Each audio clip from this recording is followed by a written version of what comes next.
Talking Again podcast. Now tuned in to the tap in. We talking again. Yeah. Welcome to the podcast. Might talk a little shit, get a little brash. Might drink a little bit, smoke a little bit. Vibe a little bit, laugh a little bit. Yeah. Hosted by Fitzgerald. Tell it like it is, only tell it real. Live every Tuesday, you know the deal. We talking again. You now tuned in to the tap in. What's up, everybody? This is Fitzgerald of Talking Again podcast. I'm here on another edition of the show with my guest for today, Sean Fitzgerald. Thanks for having me. No problem. Let me reintroduce you. I am here today with the president of Just Boxing Foundation, Sean Fitzgerald. Thank you very much. I'm glad to be here. How's everything? It's going well. That's good. Yeah, I have no complaints. How are you? I'm great. Good. I'm great. Tired, exhausted, but great. Right. You know, I can't complain. Good. I have health, somewhat, even though I don't look that great. Somewhat. I have the bag over there, the heavy bag. I noticed that. I haven't hit that thing in a long time. You got a couple pair of gloves and everything. You see all that, my little setup right there? Yeah. Yeah, they're collecting a lot of dust, but we're going to get back into it. I'm taking a break. I'm going to do a reset, recharge. It's a really good workout. Yeah. Oh, yeah. I love it, dude. Yeah. Heavy bag workout. That'll get you sweating. Yeah, I know. I seen you working out. I seen you during the pandemic. You were making your own stuff. I had to. Everything was so freaking expensive. Back then, that was back when all the gyms were closed. Oh, right. Right. And so you couldn't go to the gym and work out. And I didn't have any of that stuff in my house. Like at the time, I didn't have a heavy bag. Since then, I've kind of built up a little bit of a collection because of it. But it was just like, what did I have? And I'm like looking around. I got bungee cords. I got a volleyball, like make a double end bag. Yeah. That's where that picture's from. Yeah, actually, because like it was like a makeshift one. The picture that you used on the flyer, that makes me look way cooler than I actually am, by the way. Stop it, dude. I look like I actually you're oozing cool. I actually look like I somewhat know what I'm doing. But in reality, that was just me putting together what I did. And in fact, when I posted that online, I said like, hey, I the homemade double end bag, the volleyball t-shirt, 2 bungee cords, a dog collar, and a paver. That's what I used. Yeah.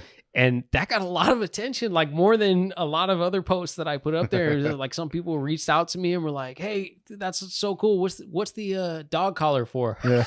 Because you can't see it, right? What is the dog collar for? Well, exclusive. Yeah, the exclusive. Here's the dog collar on the makeshift double end bag. So I had one bungee that ran from the t-shirt that was holding. So it's a t-shirt, it's holding a volleyball inside.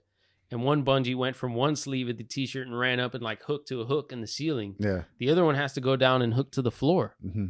And you want it to stay in one place. So what I did is I wrapped a dog collar around a paver, like that, a yard paver. Yeah. So I wrapped a dog collar around it, and that's what the bottom bungee hooked to. Because it has a D-ring on it and everything like that. You know what I mean? So it just made good for a makeshift bag. There you go. Did you have to Google it, or did you just use MacGyver that? No, yourself? I just made it up. I was just trying to find a way to work out. When I first saw it, I was like, man, these are like some prison stuff right here. No, I was just trying to find a way to work out. Yeah. So like, because basically at the time, all the basketball courts were closed, and all the boxing gyms were closed, and that's it. Like that was the way that I would work out. And I don't work out often, to be honest, right? Like I'm not as consistent with it as I should be. Yeah. Boxing is one of the things that I can always get behind. Like once I start doing it, I enjoy it. Yeah. And I would play basketball maybe like once a week or something like that. All the courts were closed. They took all the rims down and everything back. Yeah. So I was just trying to find a way to not, put on all the extra weight because I was putting zero into working out. Mm-hmm. And I had some things laying around. Although that was like probably the 4th or 5th generation. I tried some other things that didn't work quite as well. I had like a sleeping bag that was stuffed with Ziplocs full of sand that I was hitting for a while. And then taking your daughter's sand from her sandbox or what? No, we just like my backyard didn't have any grass in it. Yeah. It's just like dirt. And I was like literally shoveling dirt into Ziploc bags and putting them inside the sleeping bag that we hung up. And I was doing that for a while.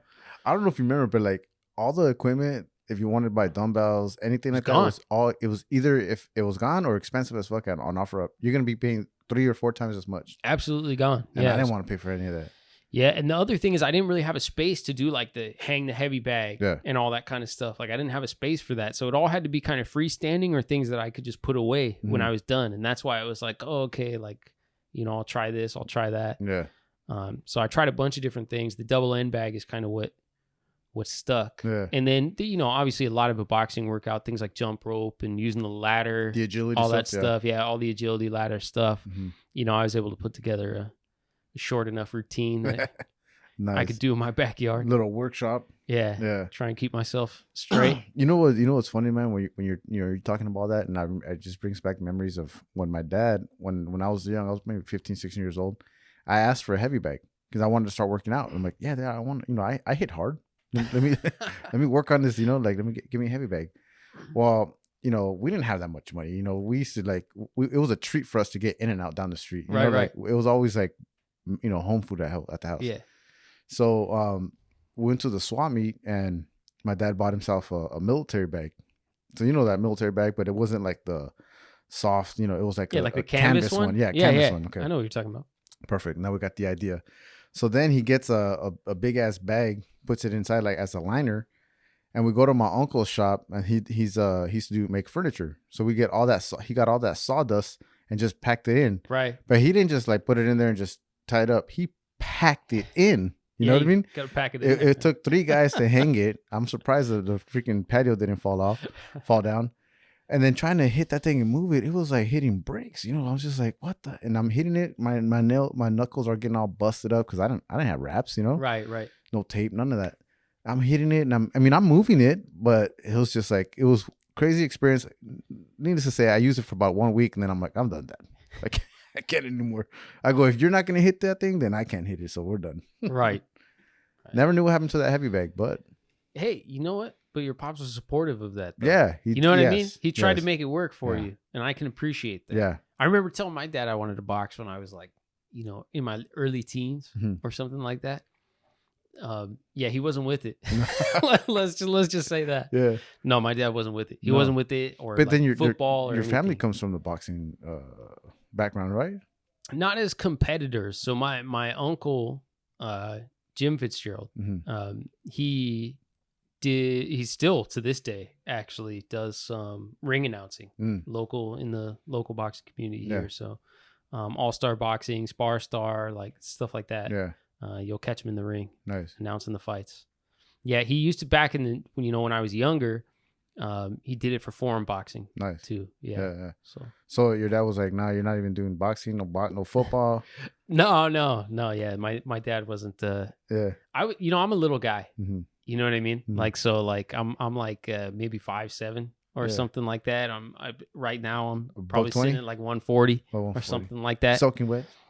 140 on a good day. You know what I mean? If I worked out and I'm like, I hit the scale at the right time. Yeah. You know, 140, which is kind of where I try and stay like right around there, you know? Mm-hmm. So I've always been like in high school, you imagine I was even less than that. I was probably like 120 pounds or something like that, you know? And the football coach, especially my freshman year, like the football coach had in his mind that I should play football. You know what I mean? Yeah. And he wasn't even like the head coach. He was like an assistant coach. And he knew me because I used to hang out with his son when we were in like middle school. Oh, okay. You know, so when we started freshman year, he was always like, "This kid, you got to get this kid to play football." Yeah. So I got on it for a minute, and you know, I told my dad like, "Hey, you know, I want to play football," and he was like, "Nah, you can't play football. You gotta watch me, Dad. You gotta watch me." Did he even go watch it? I don't know. It was just a no. No, it was just a hard no. I have 3 brothers and a sister. Older? They're all older. Yeah. I'm the youngest. So the brother right above me, he was in school with me at the same time. He's like 3 years older than me, and so like when I was a freshman, he was a senior. You know, so we both went to school at the same time, not to the same school, but they were like connected. Okay. But anyways, like he's like built different than me. Like we're about the same height, but he's real stocky. You know, like has like broad shoulders, has always kind of been barrel chested. Yeah. He's not buff. He's just like naturally larger, you know, thick. like wider. Yeah. Thick. Yeah, That's a good way to put it. Thick. So it was always like, you know, I think it was just kind of like look at your brother. Like he, you know, like that's how you should be built. The other thing is I've seen pictures of my dad when he, like only 1 or 2. Yeah. When he was younger, and I've heard stories and stuff like that. And I guess he was like a, you know, like a proper athlete, like, you know, buff and all that kind of stuff. Yeah. And I was never like that. You know what I mean? I was never all cut up or anything. I'm just a lean dude. Yeah. You know what I mean? So I think that's when he handed you a microphone. He's like, here, start talking. No, I think it was more like, you know, like, you know, I wasn't built from that. Yeah. I wasn't cut from that. He was cloth. protecting you. You know, he didn't want to see you get hurt. I wasn't cut from that cloth. But I'm gonna tell you something right now. And my brother, even if he hears this, that's okay. I would smoke my brother at football any day of the week, even back then. If you're watching this, we don't even belong on the same field together. Oh, get it right. Get it right. Any day of the week. Even he might have been. That's a challenge. It'd be tough. Like he's a tough dude. Yeah. You know, he could tackle all that. I'm sure. Yeah. If he could, I mean? If he can catch you. If he could catch me, but he couldn't.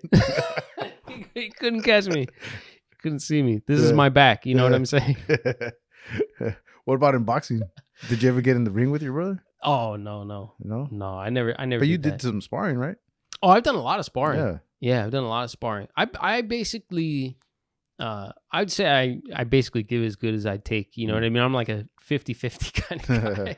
Yeah. You know what I mean? I've won just as much as I've lost. Yeah. Not that sparring, to be honest, sparring isn't really about winning and losing. Right. If you're doing it right, you know, I would say it's about learning. It's like a learning experience. You're supposed to be in there kind of learning from each other. Mm-hmm. You know, if you could take a guy's head off and it's that easy, then why do it in sparring? Like if you like work on something else, maybe work on defense or work on something different. So it's not really like sparring is not about winning and losing. That's why a lot of times you'll see people make big deals out of sparring. That's not always the best judge or characteristic. Yeah. You know, I don't think too many cats think like that though. Have you ever gotten in the ring with somebody that was just like a little aggressive and you're like, yeah. How did that go? No, I'll say I got into a ring. One time stands out very clearly with a guy who was relatively new to boxing, and I had been doing it for a few years. Mm-hmm. He came in from another gym with his own trainer, and they asked to spar a pro in the gym. And my coach, not knowing anything about this fighter, was kind of said, you know, get in there with Sean, and if you can hang with Sean, then maybe we'll talk about you sparring a pro. Yeah, you know, because he just kind of came in. It's almost like when you think about it, it's kind of weird, almost like old school, you know, like dojo challenge, like you see in the martial arts movies. You know what I mean? Like something like that. Like Rocky 4. When Tommy Gunn, you know, just like showed up to the ring. That's Rocky 5. Oh, I'm sorry, Rocky 5. Man, show's over. No, I'm just kidding. My bad, I forgot about Rocky 4 was the Russian. Right. Drago. They just re-edited that, by the way. Which one? You could watch a new cut of Rocky 4. Really? All new footage. New footage? Yeah. Shut up. There's like 40-something minutes in new footage. Really? Yeah. Are you bullshitting? No, I'm not. What can I go watch this? Rocky versus Drago. Really? Yeah. God, this is all new to me. Where can I go watch this at? Netflix? Yeah, it's just no, not Netflix. I think you just get it on like Amazon or Apple. Okay, I'll have to check it out. This is not a plug for Rocky 4, the new edited. But I enjoyed it. Okay, you guys should check it out. Yeah. If you like Rocky, you should check it out. Okay. But anyway, so he came in. He wanted to spar a pro in the gym. He's quite a bit taller than me, probably around the same weight though. You know what I mean? Like he's kind of skinnier than me, if you can believe that. But yeah, so they brought the dude in. And my coach was like, no, you have to hang with Sean. If you can hang with Sean, then we could talk about sparring someone else. Yeah. And so we sparred the first round. I'm not going to lie. In the first round, I had a really difficult time with his length and his height, right? And he really just jabbed my head off for, you know, like one round. But he's also very aggressive, right? So he's very, like, essentially he was trying, you know, like trying to injure me. Yeah, trying to take you out. He's trying to injure me in some way. And so in the first round, he bloodied my nose. And my coach lit into me going back to my corner. I was like, what are you doing? Why are you letting him hit you? He's like, what are you doing? Like, you know, and he gave me a tip. You know, he told me how to slip how I should be slipping the punch that time. And basically I should look for the overhand right, you know, that kind of stuff. And I went out and I did what he said and it worked. And I caught the guy with a good overhand right and his nose started to bleed. And he, you know, I didn't feel bad about it because it's supposed to be a learning experience, but at the same time, I think he was being a little bit aggressive too. Yeah. So I didn't feel bad about it. Caught him with an overhand right. His nose started to bleed. Mine had started to bleed in the first round. So now we're even. Yeah. But he was like done after that. Yeah. He was just kind of like, hey, hold up, my nose was bleeding. Let's stop. Kind of thing. Tap out. So, I'm done. Yeah. Well, I don't know if he tapped out or what. Yeah, no, that's not like not to. You heard him. That's not. He was afraid. He didn't want any more of the heat. No, yeah, that's not intended to make me sound macho because I'm not. Like I said, but you asked for an example of someone who was kind of overly aggressive. Yeah. That guy stands out in my mind. Yeah, but it's not like that with a lot of fighters, especially at your own gym. Like the cats at my gym, I would do anything to help them win, and I think prepare them. Right. And so.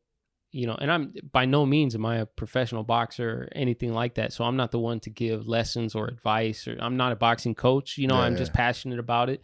I've done it, since I was in my early 20s or thereabouts.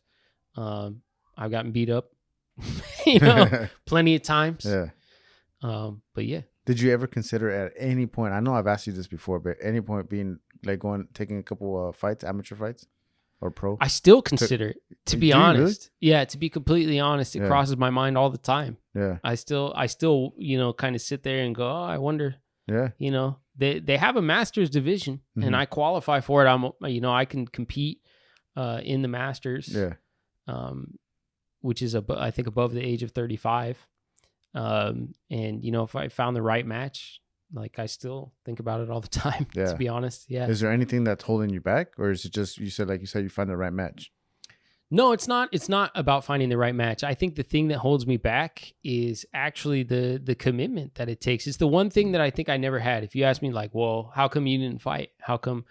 Hey, look, I've interviewed, at this point, dozens and dozens of professional fighters. I've had the opportunity and the privilege to talk to world champions, to amateur champions, to so many different people.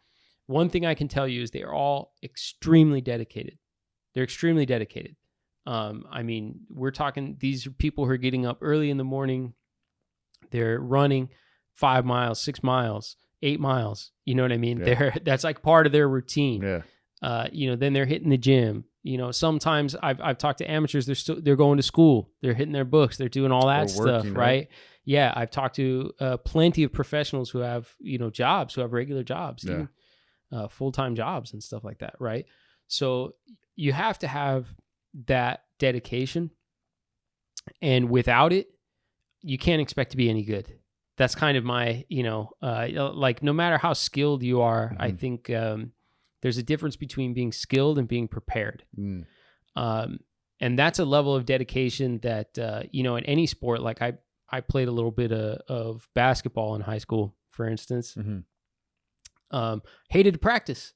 I wrestled in high school. Allen Iverson over here, practice. Yeah, we talking practice? That clip's taken out of context. That's not what he's saying. Not that I need to defend AI. But no, it's true. Like, you know what I mean? Like I wrestled. I was a decent wrestler, right? But I hated practice. I hated wrestling practice. I played basketball. I love to play basketball. Hated practice. You know what I mean? I think at the end of the day, what it boils down to is, am I willing to commit myself to the lifestyle? Because that's what it is. Yeah. Oh yeah. This is not like, not to use a cliche that, I almost don't even want to say it, but people always say you don't play boxing. You know what I mean? You hear it so much that it's, Yeah. But at the end of the day, it's true. Right? It's not something you want to dabble in. Yeah. You know what I mean? Like find another hobby. No, it's good. Actually, I'll take that back, because there are plenty of people who do boxing for fitness, and it's great. It's actually great for fitness. If you guys do boxing for fitness and you just go and work out at the gym, like I said, if you hit the heavy bag, that's a great workout. Yeah. Like that's kind of where we started this. Right. So I won't say, but when I say you don't dabble in it, you don't dabble in competition. Right. Right. Like you don't dabble in the competition of boxing.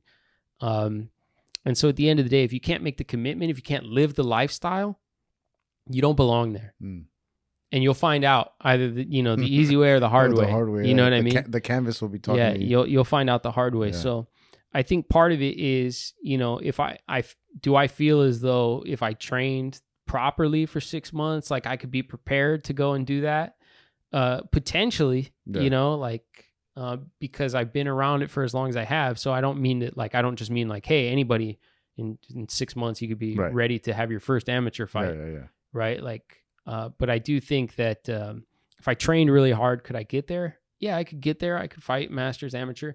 It's really a question of, do you want to train that hard? And what are you doing it for besides your ego? You know what I mean? Yeah. Cause like, I don't need it in my life in that way. So it's kind of funny that I still think about it. You know what I mean? Yeah. Right? Like I'm content. It's the ego. Yeah. Like maybe? I'm content. Yeah. It's almost like, you know, fulfilling your ego. Yeah. You know, proving something to yourself, you know, completing it. Maybe the journey. Yeah. I'll show my dad one day. I told you, Dad. One day I'll show my dad. See what happens. Speaking of things you need, I'm not sure if this falls under that category, but the Just Boxing Foundation. Yeah. That's something that I feel like you're very passionate about since you first told me about it. Yeah. Well, first of all, the important thing to note, if you didn't get it from the last part of the conversation, is I'm extremely passionate about boxing. I'm a huge boxing fan. I love to participate in it to the extent that I still can at this age. It's a tremendous workout. It's been an important part of my life. Actually, last time we came on here, you know, I kind of went into depth of when you've interviewed as many fighters as I have, everybody has the boxing saved my life story. And I have one too. Yeah. It's just different. But it's done a lot for me. It really has. It's done a lot for me. It helped me get my head right at a time when, you know, it wasn't, you know, I was going through a lot emotionally and physically, and just things I wasn't prepared to handle, you know, and boxing taught me how to handle them, helped me, you know. And I've always said, and I'll continue to say, I credit my family above all else because they're extremely supportive and a loving group of people. And I have them to thank for getting my head right more than anything else. But second to that is boxing. Just Boxing Foundation is my penance. Like it's what I owe. It's what I owe to the sport, right? Because of what it did for me. Yeah. And that's why I'm passionate about it. So I'm passionate about boxing. I'm a fan of boxing, but I also feel like I owe a debt and it's not fulfilled yet. And that's why we started Just Boxing Foundation. What is Just Boxing Foundation? Just Boxing Foundation is a nonprofit organization registered with the IRS. You could find us, you know, on all the sort of nonprofit registries and things like that. The mission of Just Boxing Foundation is to support past and empower future generations of boxers. Yeah. So to date, we were founded in November of 2019. We've probably raised somewhere between 12 and 13K that we've given to the boxing community, amateur boxing programs, you know, different initiatives that we've done as part of that. We've given grants to all of the Olympic qualifiers from Los Angeles and Orange County. Yeah. That competed in Louisiana like 2 years ago. That was one of the first initiatives that we did. I think I came on for that too. The 2020 one, Yeah. So I came on for that too. So we gave grants for all of those people. Just this past October, we gave 2 scholarships, right? 2 $1,200 scholarships to fighters who live and train in Southern California, who are college students as well. So we gave them college scholarships. During the pandemic, sort of at the height of the pandemic, we gave away just over $4,000 in grants to fighters who had bouts canceled in Los Angeles. Yeah. And very recently, we sponsored an all-women's boxing tournament in Northern California. Cool. So those are some of the things that we've done just since 2019. And I know it's a little, you know, it's not a lot. Yeah. We're a small organization. I hope to be able to do this on an even bigger scale, like outside of Los Angeles and Orange County. The other one I forgot was CalMat. So at the height of the pandemic, we donated a lot of boxing fitness equipment to CalMat at their facility. Yeah. That's the team that was on the front lines dealing with COVID patients and stuff like that. Right. So those are some of the initiatives that we've done, and we're growing. And I hope to be able to do that in more communities. Like we did our first thing, like I mentioned, in Northern California, and ideally expand that to other places. Yeah. No, I mean, I know when we first talked about it, it's a very small team that you have, but it is a like you said, all 3 of you guys are passionate about it. I'm sure it's grown since then? Is it? There's a core team of 4 of us, but there's other people who help us with these initiatives. Yeah. Okay. Like each time, we've gotten support from other areas. We've had a few gyms help us with like donations. We've had other people involved, to do different roles at different times. Yeah. How can people out there help out? Because I know that, that would be a big thing is if more people know about it, helping out, right? Right. Of course. Yeah. Well, you can always donate to the nonprofit. You can donate through our website, which is justboxing.org, or you can donate through Facebook, which is Just Boxing Foundation on Facebook. There are donate buttons there. There might even be a donate button on Instagram. Oh, maybe. I'm not the best with... I'll tell you guys right now, if you go onto my Instagram, my link tree, and you go on that page, you'll see a donate to the Just Boxing Life Foundation. I added that on there. So if you ever want to check it out, awesome. That's where you guys can find it too. So I think there might even be one on Instagram. I'm not the greatest with social media, to be honest. Yeah. I'll teach you later. No, I'm I would appreciate the worst at it. I'm the worst at it. Oh yeah, dude. I'm just barely learning this link tree thing. But like I said, I don't even know what link tree is.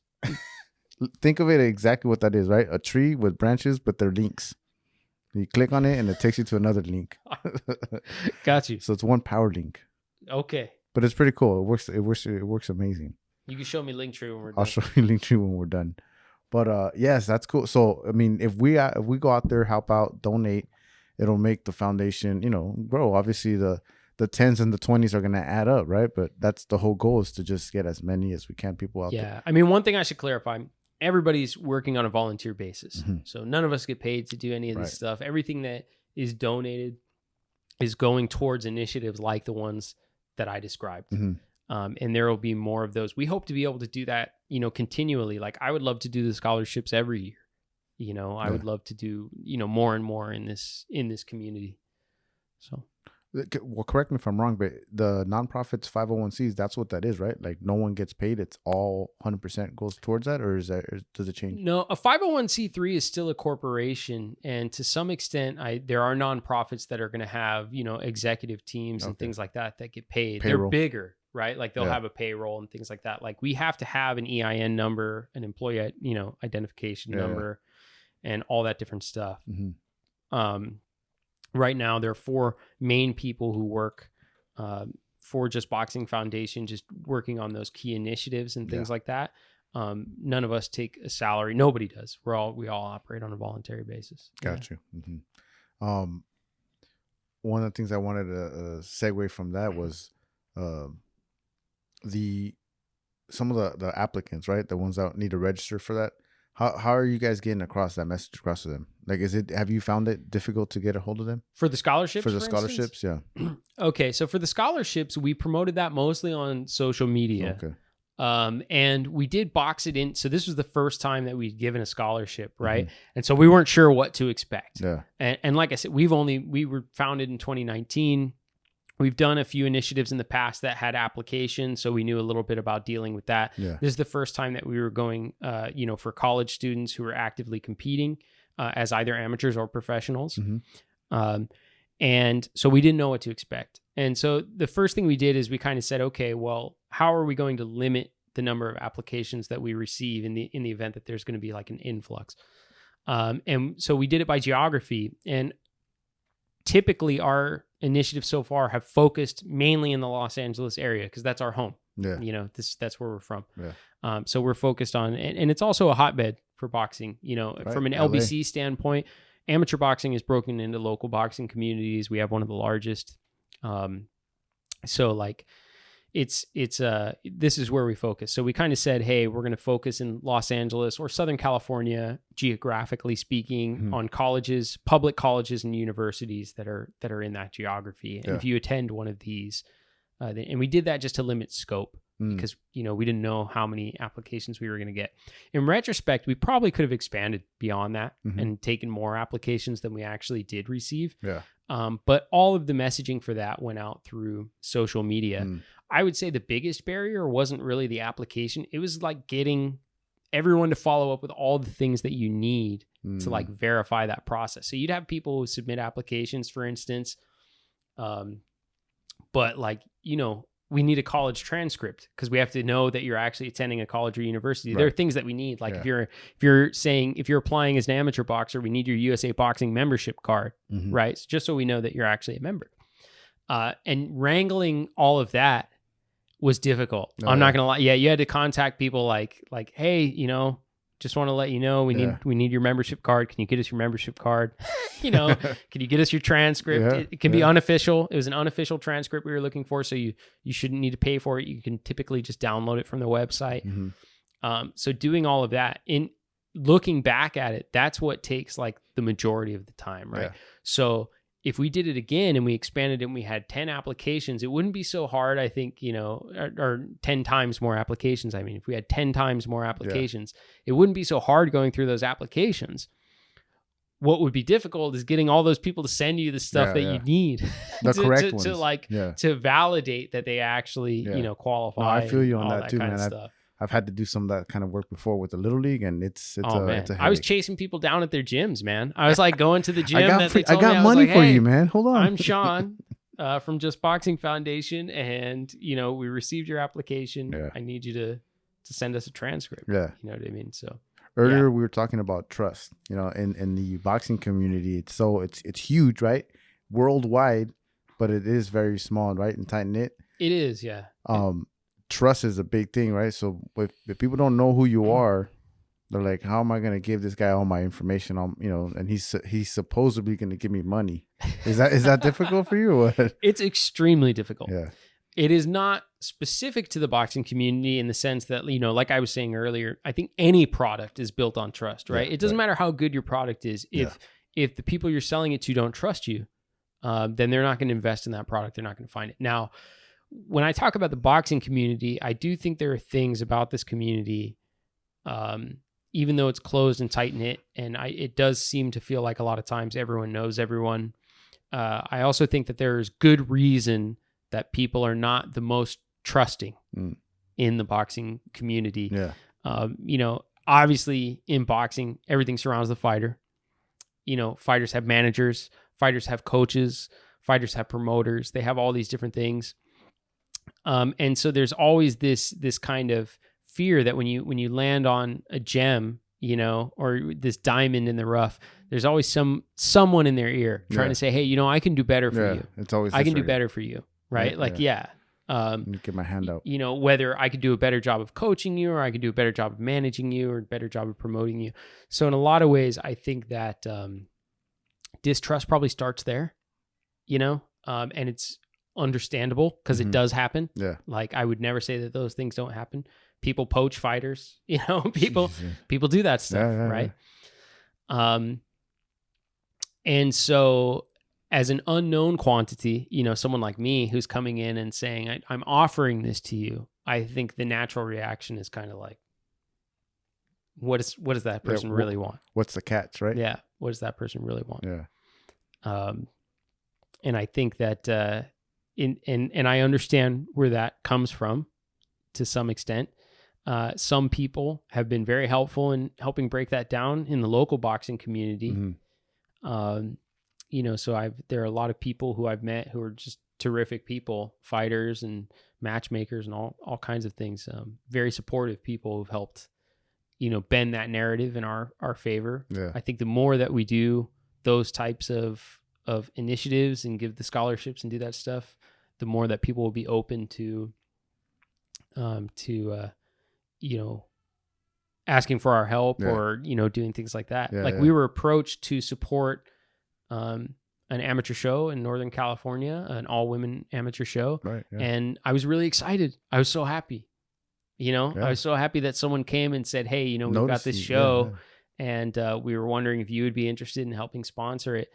And I think it's because I was like, it's, you know, it's exactly the type of thing I would like to be helping with. You know what I mean? So let's do it. Not only that, but you start to get, you know, it's called networking, right? You start putting yourself out there. You're meeting these people, shaking hands over here, and then they start talking about, did you hear about Sean over here at Just Boxing Foundation? Right. And then that's how it goes, right? Yeah. That snowball effect. With that being said, now I'm probably going to get people who are asking me to sponsor individual fighters. I'm going to have a bunch of people, hey, sponsor my fighter. Yeah, they're going to be hitting you up on the DM for sure. Get your logo on the shirt. I can't exactly justify that. Yeah. You know, we still have to, at the end of the day, you know, we kind of have to evaluate each of those opportunities and say, you know, I've had people approach me from the beginning to say like, you know, can you sponsor my fighter? Can you sponsor my fighter? But the truth is, here's my feeling. Okay. As a nonprofit organization, it's key. And this is about trust. It's key for us to be really transparent with where money's going. Yeah. Right. So when you donate, I want you to know this is where it went. I want you to know that it went towards Olympic trials qualifiers. I want you to know that it went towards students who are actively competing. Yeah. Professional boxers who could not find work. Right. Things like that. That's important to build trust in the community. Yeah. Right. I think what would hurt that trust is if you donated money and found out, you know, we paid because a buddy of mine's fighter was fighting and we wanted to get, you know, get the logo on his shirt or something like that. Oh yeah. You know what I mean? 100%. And I think if people saw a lot of that in the community, they would go like, wait a minute, don't donate to that organization because that organization is just doing, you know, these types of things. And that's smart because I think a lot of people when they're, you know, getting started right here, the difficulty is getting your name out there. So something like that, you're like, well, yeah, I'm going to jump on it. And how much is it going to cost me? Even though you would be probably paying it out of Sean Fitzgerald. Let's just say you were paying out of Sean Fitzgerald. Which I do plenty, by the way. Okay, right. Yeah. I believe you. I do plenty. Yeah. But even if you did it that way, it's still just boxing and people are going to, the illusion is going to be that it's through the foundation. Right. So like, no, yeah. So I'm very conscious of that. The whole team is very conscious of that, you know, so one of the reasons why we haven't gotten into like sponsoring individual fighters and say is because I really don't want people to think that, hey, we're just taking that money and turning it over into, you know, local guys who I know who've, you know, been on the show or, you know, something like that, right. That I have a connection to. But your sponsors, like when you have that academic sponsor program, right? The what was it, the boxing EDU? Yeah, the scholarship. Yeah, the scholarship. So if you have that, are they getting the gear, the merch? Are they wearing the Just Boxing? Well, we did send a shirt. I'm going to be completely honest. One of the applicants asked for a shirt. One of the awardees asked for a shirt, and I was like, sure. Yeah. So I sent a shirt. I didn't even hadn't considered it when I sent it to the other one. This is how good I am at marketing, by the way. Fortunately, the other recipient is local, and I'll be able to stop by and be like, "Hey, by the way, here's the shirt. Yeah, can you check this out?" Yeah. So, I'll be able to do that. Nice, that's cool. What about people that donate? I know we talked a little bit about that. If you know how they got the donate buttons right there, right? You got 10, a 20, a 30, a 40, 50, whatever it is. Do they get anything? A promotion? We have in the past when we were running specific promotions. So like if you just went to our website right now and you hit donate, or you go to Facebook and you hit donate, that's just a straight donation. There will be times during the year where we might say like, hey, if you donate $20, you know, you'll get a Just Boxing shirt or some type of like merchandise that says Just Boxing on it. That's actually really the main way that stuff gets circulated right now. So like people that you see with Just Boxing shirts, they were either guests on Just Boxing Live, which was like a flagship podcast that we had, you know, some years ago before the pandemic. So they either got it as a guest on that podcast, or they got it as part of a promotion where we, you know, you give a donation, I'll give you a shirt kind of of thing. Or you just gotta be badass like me. I haven't. Yeah, yours was for inviting me here multiple times to promote the foundation stuff and things like that. But yeah, you can't actually buy those shirts. There is a shop on the website, but we don't carry these things in stock for that. They're always promotional giveaways. This is like the hot ticket item. Everybody wants to know, where can I get the Just Boxing shirts? I've thought about it. See, that's like I've thought about the importance of like becoming a brand. You know what I mean? Like a sport brand. It's difficult because like there's like, check it out. In the boxing community, okay, there's all kinds of nonprofits. Yeah. I'm not going to lie. If you look it up, there's all kinds of nonprofits. But normally what that means is that a boxing gym has started a nonprofit, and that portions of what that gym does goes towards their like kids or children's program or something like that. So it's very different from what we do. It's not the same as when a gym has their own nonprofit and stuff like that. Also, everybody in the boxing community kind of has gear. You know what I mean? Like every gym you go to, you can kind of get, you get the gloves with their logo on it, and you can get and so like every time I think about these things, I have to think about like, okay, what differentiates us, or what's going to separate us? And I don't mean like, hey, separate us from the competition. It's more like to build trust in the community so that people can look and go, that's not just a gym nonprofit, or they're not just trying to be the next Everlast or the next whatever, right? Because that's not my motivation. Yeah. That's like, I explained why I'm into it. You know what I mean? Right. So like I'm always very careful, very careful in that sense. And, a lot of that stuff is just to let people know, like, it's going to the right. And again, like if you donated and then it was like, oh, well, is my money going to buy shirts that these guys can then turn around and sell? Yeah. You know what I mean? Yeah. Like, the only thing I would tell you, I guess, would be the caveat on that, right? Would be if you were to sell them, right, and everything, the proceeds go back to the foundation. True, but I will say one thing about that: as a nonprofit, a certain portion of the money that we intake has to come from donations, right? And if it doesn't, then we won't retain our nonprofit status, right? So, as an example. Right? If I blow this up into a killer clothing brand and everybody wants to buy clothes, at that point, I'm not a nonprofit. I'm just a clothing brand. Right? Yeah. And that's essentially what will happen to the company as well. It would become like, we would have to just be an incorporation essentially, because all the money is coming from selling clothes and from other initiatives and things like that. Yeah. So I'm always very conscious of stuff like that. I was thinking more like fundraiser. Again, I don't want to turn it into like a crazy, little thing, but like if it was a fundraiser just to generate money for the next big scholarship. Right. 100%. I could totally get on board with that. Yeah. Basically a rewards-based fundraiser program. Yeah. So those are things that we talk about doing all the time, rewards-based fundraisers where we're going and for each level, maybe you get some different, types of merchandise. At this level, you get this. At this level, you get that. Right. Those are actually very common. You see people do that with like, different other types of tools, almost like a Kickstarter type thing. Yeah. Although that's not for donations, but. Well, I see it all the time when I catch NPR and I'm listening to that. It's always like, hey, contribute, contribute over here. For every tier that you contribute, you get a license plate frame, a shirt, a hat, a mug, whatever. You know what I mean? But like that's exactly what that is. I totally agree. Yeah. I could totally get on board with something like that. That'd be pretty cool. Yeah. I mean, I love your shirt because and don't ever change it. It's it's just the simplicity of it. Just boxing. That's it with a period. If that doesn't have a period, then get the heck out of here, right? It has to have the period. I'm very passionate about that, actually. Well, it is now. In some cases, that is a registered trademark of Just Boxing. Is it really? Yeah, and so now sometimes where the period is, you have the registered trademark. Oh, there you go. I like instead of the period. Where's my period? Right here. Bam. On shirts, it's got to be the period. Yeah, you got to have it. You got to have it. Yeah. I'm so protective of that, that I have the company has logo branding guidelines.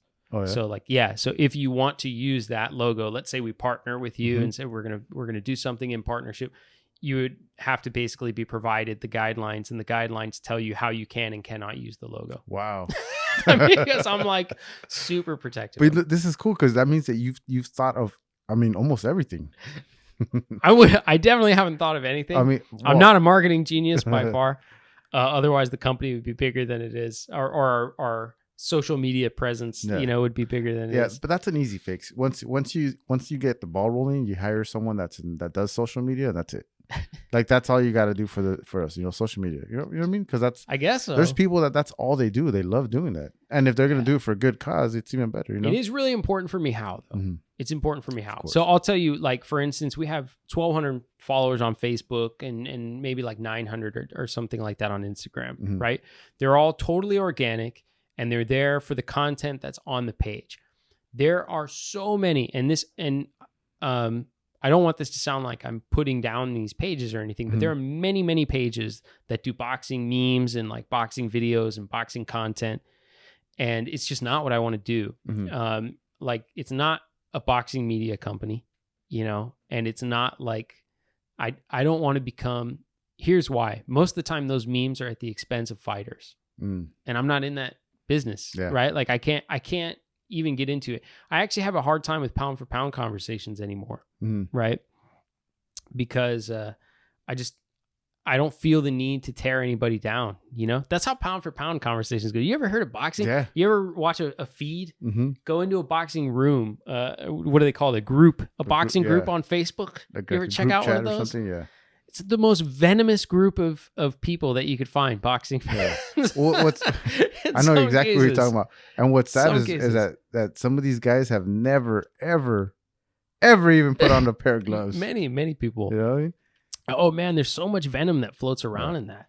And like the way it works is like, I'll ask you, who do you think the best fighter in the world is? You know, name a fighter. Best fighter in the world. Well, just because it's so relevant, Canelo Alvarez. Okay, so Canelo. A lot of people say that Canelo Alvarez.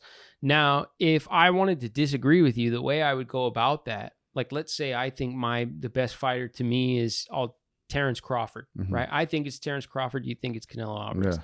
The way that we go about debating that is we just absolutely shred each other's fighter as best as we can. Yeah. Right. Yeah. So I make up all these things about Canelo Alvarez and why, and I call him names and I say he's a cherry picker and he, you know, all these terrible things. Right. And you're going to do the same about Bud Crawford never fought anybody and all the, who did he beat though? And all that nonsense. Right. By the way, if you're a boxing fan and you watch this, if that phrase has ever crossed your lips, okay, if you ever drop the who did he beat though, you're a straight up hater. Yeah. Straight up hater. Who did he beat though? Anyways, the point is just like, to be honest. Yeah, just being honest. No, but the thing is like that's how they go about it, right? They just absolutely rip to shreds the other fighter, their resume, everything they ever accomplished in their career. And I'm kind of at a spot where I feel like I just think they're both great, and I'm content to just say, they're both. Yeah. First of all, it's imaginary, people. It's imaginary. It is. Pound for pound is make believe. Because these guys are pound for Rocky Balboa. It would be like, if I ask you who would win in a fight between Grover and Elmo, and then we had some serious debate about it. Yeah. You're not going to see it. It's fake. Yeah, you know what I mean? Like chill out, right? So the point is, I like at unless this point, unless it's the movie Rocky Balboa. Rocky Balboa. It's just, you got to watch it. Yeah. Make believe, but it's good. Yeah. But the thing is, like, that's how they go about it, right? They would just tear down each other's fighters, and I'm kind of content to just say, hey, I think they're both exceptional talents. They're both very good at what they do. Yeah. And I get that, like, the pound for pound conversation is like an important thing for views, and people like to tune into it, and so it's not a very, you know, wow position. Like, oh, okay, so you just don't have a position, you just don't want to pick, right? And it's not. I'm happy to talk about who has more skills in what area, but that's never how those conversations go. That's never how they go, right? So like I look at it and I'm like, I don't want to be the boxing meme guy. I don't want to be the guy who's making fun of fighters. I don't want to share conspiracy theories, and I don't want to talk about things that I don't know about. Yeah. Right? Like I'll give you, like, everybody they post things and they make all theories and conjecture, like they know people's contracts and. You know what I mean? Like, like they know what's in the contract and they know, oh, so-and-so said they're going to fight this person and all that, you know? And at the end of the day, it's like, they're just kind of, those aren't my lane. They're not my lane. Yeah. I'm not into it. And I don't want to make trouble for anybody. Like, what's the point of me doing what I'm going to do if I'm going to also at the same time say, you know, hate on this person and tear that person down. You're not in it to put anyone down. You're in it to elevate, right? Yeah. And then you're not doing it with doing it. There's like this thing, like young men think that maybe it's, I don't know. I feel like when you're a young man, right? You feel like in order for you to succeed, other people have to fail. Right? Like I have to crush these people down in order for me to be up here. Right. It's like gladiator warrior mentality. I'm like past that point in my life. You know what I mean? I just want, like, I could do it and you could do it too. Yeah, it's fine. Yeah. You know what I mean? And that's one of the reasons why, like, you know, I had a boxing podcast. You would see me go on a bunch of other people's podcasts. You would see me have those people on my show at the same time back then. You know what I mean? Because there was, you know, there's competitiveness for sure, where like part of you goes like, oh, I want to be better than this show, or I want to do that. But at the end of the day, if your agenda is you just want to help the people who are fighters, That's what I'm there to do, right? Mm-hmm. I'm there to give them a platform and let them talk, right? All that other stuff is just about fulfilling my ego. It's not important. Yeah. You know what I mean? So like you said it earlier though, man. Some of the most successful people though were the ones that did it with other people, right? They elevated themselves with others without putting anyone else down. Now, of course, you're going to get some people that made a lot of money by crushing the competitor. Yeah. But I mean, is it sustainable? Yeah. You know? I mean, and don't get me wrong, people build a big following, crushing people and putting people down and doing all that stuff. People build a big following that way, right? I just kind of refused. Here's the thing. I don't have to do it. Yeah. We're already doing good things, right? I just named a bunch of things that I think are great for the boxing community. I want to continue to do those things. If I could just do that, I would be content, right? I would love to build it. I would love for it to be bigger, but I have no need to compromise any values to do it, right? If you told me, hey, like compromise these values and you could get another $10,000, I don't have to. You know what I mean? I don't have to do it. Yeah. I'm not in a position where I'm forced to do that. It's not how I make my living. I don't make a dime off of boxing. Yeah. I never have. Right.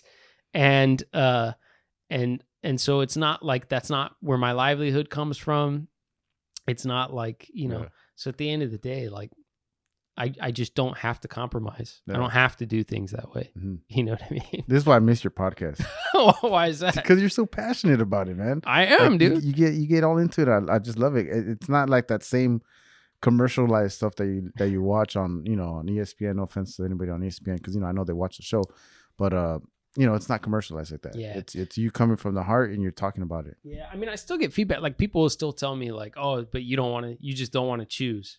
Right? Like you don't want to take a lane. You want to be politically correct. You don't want to choose people, And so I think some people misunderstand why I say it, like why I don't like having the pound for pound discussion, Yeah.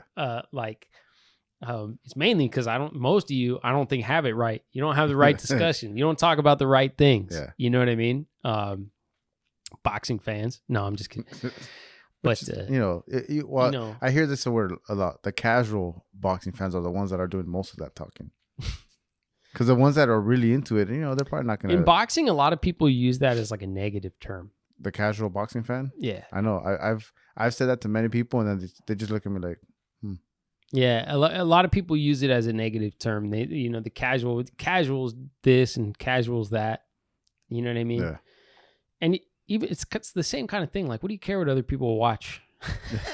Like, you know what I mean? Yeah. What do you, like? That's such a weird thing to have beef with. Yeah.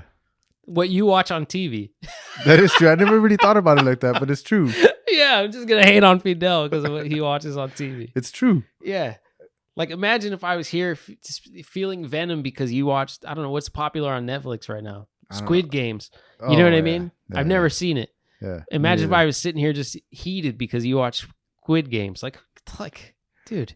That there's like, but you know out, what? Bro. That's the majority of the way people are thinking right now. And that sucks, dude, because everybody's canceling each other out because of that. Like, they're too concerned about what other people are doing. Yeah. Chill out. Just chill out. Just relax. Relax. Too much work. Just chill. It's more work than doing nothing. It's you ever very think stressful. about that? It's more work than doing nothing. It is. Yeah. When you so we had the channel where the Sweet Science Boxing channel, which is what used to host the podcast, right? So if you go to Sweet Science Boxing, you can find old versions of the podcast that I used to do, right? That has probably something like 50,000 subscribers, right? Plenty of them had not positive things to say about me, right? Like, which is something that you definitely have to get used to. Did you read the comments? Yeah. Okay. I always. Yeah. I engage too. Did you? I engage in the comments. Yes. I try and make a productive discussion out of it, right? So like I'll see things like a guy will say, hey, that guy's an idiot, right? And my comment is always going to be more like, I appreciate that. Like, what is it that I said, right? What do you think is wrong? Can you explain it to me? And then I'll explain why I think that it's right, And interestingly enough, I found that if you do that with enough, back and forth with people, they'll be like, yeah, okay, I respect you, thanks. Yeah. You know what I mean? Sort of thing. But after a while, I can see how it would get to, if you got a big following, we didn't have it. I was able to answer every comment. Yeah. You know, like, because we didn't get enough comments for me to be like, oh, I can't read all that. Yeah. If you had too many, you wouldn't be able to do that, right? But at the same time, like, there was plenty of haters down there. Like, it actually took them, they had to expend energy to do that. Instead of just like changing to the next video or being like, forget this guy, they actually took the time to comment on it and took their energy to do it and be like, your show sucks. Yeah. Right? You're kind of like, wow, man, I wish you'd just move on. Yeah, but the thing is that it worked because they did that because the only reason why they wanted to engage with you, and then you answered. So like, they could have just called the show. Was there a hotline? I didn't know there was a hotline. I did have a number. It was a secret number, but yeah, you could call in. Well, I don't get too many of those. I don't get any. I mean, I get some thumbs up and good show. Like those are cool, right? But I don't get nearly enough comments that you guys probably get. Oh, we didn't have a ton, but I had plenty of people. The other thing is we were going live. Right. So when you're doing, so you get people when like, you're doing the live, there's people just live commenting on, and you have all kinds of, I've had all kinds of negative things said about me that I won't even repeat because they're vulgar and all that. Well, all I would answer was when I would get, because I got a flat earther one time. He even put the timestamp of when we were talking about flat earth. Yeah. Well, we're saying how the world is round. And the guy goes, it's flat. And then he put in the timestamp of when we actually were talking about that. And I went back and checked, and I'm like, oh shit, we were having that conversation of the world being round. Well, this guy was all like really upset about it. But all I answer is, because I do answer because of the algorithm, whatever. Yeah. And I just answer with thanks for watching, thumbs up, and that's it. Right. Because I don't want, because I know I can go back and say, well, prove to me. And then it's going to be a never ending discussion. And because you can't convince someone that's really, well, maybe in yours it worked out. No, well, I don't think I ever convinced anyone. But they respected you. No, I don't think I ever convinced anyone. I think that the actual back and forth made them be less hostile. That's all I mean. Yeah. Right? Like by the time we got to the end of the communication, it was more like, okay, thanks. You know what I mean? Yeah. As opposed to just like, this idiot likes to, blah, blah, blah, vulgar this, and, He's like, all right, thanks. That guy. You're still an idiot. Yeah. But I appreciate it. Yeah. You know what I mean? Yeah.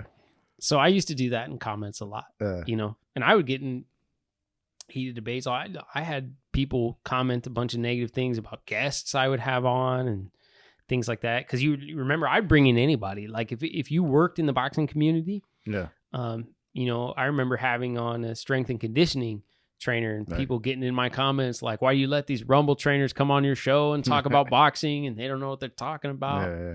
And that was like maybe, that went on for like 15 comments back and forth before the guest actually reached out to me and was like, I hope you don't feel like you have to answer that guy like to defend me. Just ignore that guy. Yeah. You know what I mean? Like just ignore him. Yeah.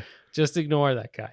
You're like, no, man, I'm good. I got this. No, it's fine. It was fine. I hope that you do bring back the podcast in some form, and maybe it just has to do with the foundation, in that aspect. Maybe interview fighters, I don't know, maybe, or you know what, that'd be pretty cool. You send in like a virtual application, or like a little, give us a short video of why you deserve this scholarship. Well, actually, one of the coolest, we have a video on Instagram that's just that was from the Olympic Trials Initiative, and the people who received the scholarship, some of them were willing to create a video just saying like a little, like they would say like, hey, this is so-and-so, I'm your 2020 Olympic hopeful, no games, just boxing, right? And we cut all those together, and for some reason, like, I still get a kick out of watching that video. Out of all the, you know what I mean? Like, I still feel like, oh, that's cool, you know? Like, so I think I've thought about bringing it back, man. Like, there are a lot of things that I got. I was just this past week, actually, on Monday a week ago, I was on a show called The Boxing Rundown. Mm-hmm. And one of the hosts of the boxing, and shout out to Ruckus and Stax, who's on that show now, my podcast partner, co-host on that show, Fern. Those cats, they were talking about how this is like their therapy. Yeah. That's what they said on the show. This is like our therapy. This is what we do.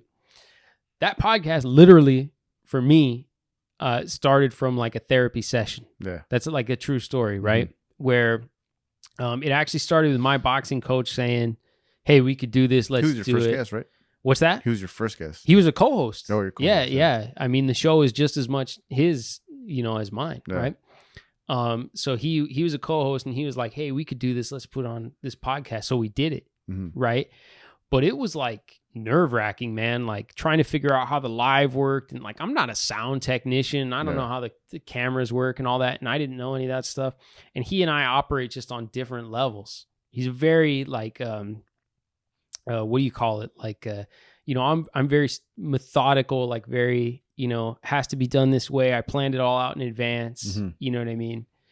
And he's kind of the opposite of that. Very effective individual, right? Like when he sets his mind to something, he can do it, right? But it's like, it's not necessarily like the sort of planned approach that I would take to something. And so it was literally, a therapist at the time telling me, this is good for you. Like continue to do it. It's good. It's going to give you stress that you can learn from and exercise like in a good way. Right.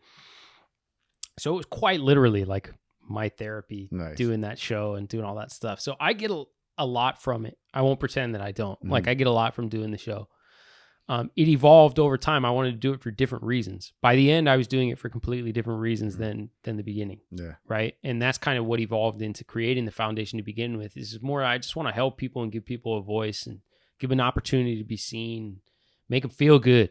You know what I mean? Like, and so like, there's definitely parts of it that I miss. There's parts of it I don't miss for sure. Like they have a lot of me in them. If I'm being honest, right? They have a little bit too much of me. Like, it's hard for me to justify, like when I say, hey, I want to do this because I want to showcase fighters. I want to do that. And then take half a show giving my opinions on boxing. You know what I mean? So it's kind of like, I do want to do it for the fighters, but I think if I brought it back, it's like, there's just, it doesn't, I don't need to be a focus in any way. You know what I mean? Like I was telling you earlier, like I'd almost rather just do like a sit down where like I'm interviewing you, but you don't even see me, and I cut out all my questions or whatever, all my stuff later. So it just ends up being you talking the whole time, and you don't even hear me or see me or stuff like that. I mean, it's like a documentary, like just like a short thing. There's nothing wrong with that either. If you can, if you do it right, you can do it. You know what's good about that? It's timeless. Right. Like a lot of the episodes that we had in the past, they're not relevant, right? They're 2 years old. We're talking about fights that either already happened or couldn't happen or do whatever. Like when I talk about what happened this weekend between Gervonta Davis, you know what I mean? And then you talk about it and it's expired, right? Like it's done. That's it. And then if you want to go back and watch an old guest because you want to learn about their past and do all that different stuff, you could do that, but you have to sit through an hour talking about fights that are 2 years old. You know what I mean? Like, so you look at it and you're like, man, that content just dries up real quick. And it's not that I'm doing it for the content. It's more like I could create something better for the fighters. I think, I can create something that you could show to people 6 months from now and would still be relevant because you're talking about your experience and where you're from and like all that kind of stuff. So in some ways, I could do that. I don't know if it'd be as therapeutic for me as like, maybe this session might be. Right. But at the same time, it's also, it's not all about me, But you know what? I think it would be therapeutic for you because you're still having that conversation. You know what I mean? That's true. You're still having it, and that's what the original conversation is going to be, that therapy, and then the rest is just your platform for that fighter. Right. Which is again not a bad thing. It's a good if you do it right. So or maybe like separate it, two different kind of like one when I do guests, I'm just doing guests, and when I'm talking about boxing and we're talking about the matches, I'm only gonna have people who just talk about boxing and the matches. Well, see, like you just said right now is it's the other ones are timeless and these they have an expiration date. So it would make more sense to do those live. And then the other ones are pre-recorded on demand. You know what I mean? You give me ideas Boom. now, man. There you go. That's what we do here. Giving me ideas now.